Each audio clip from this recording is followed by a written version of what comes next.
Today, we recognize the efforts of those pupils who count themselves among those who are in the honor rolls. Through hard work, with the help of their teachers, whose dedication to the teaching profession is truly commendable. Their parents, whose love and support is unfailing their classmates, and whose friendship gave them the inspiration to look forward to going to school every day. These pupils achieve the goals they set for themselves.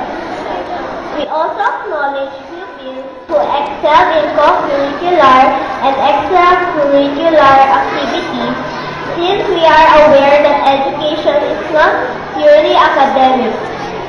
These activities are important and necessary to become well-rounded and well-adjusted individuals.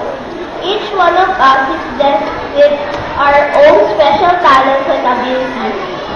It is our responsibility to harness those talents and abilities to their full potential so that it may not go to waste.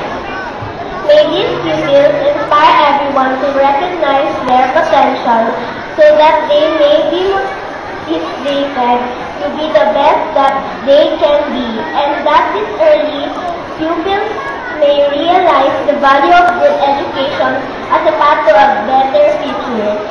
As most of us know, we are our nation's future, and we must learn how to be responsible pupils to ensure our bright future. On this note, may I welcome you all to this afternoon's convocation. Once again, good afternoon.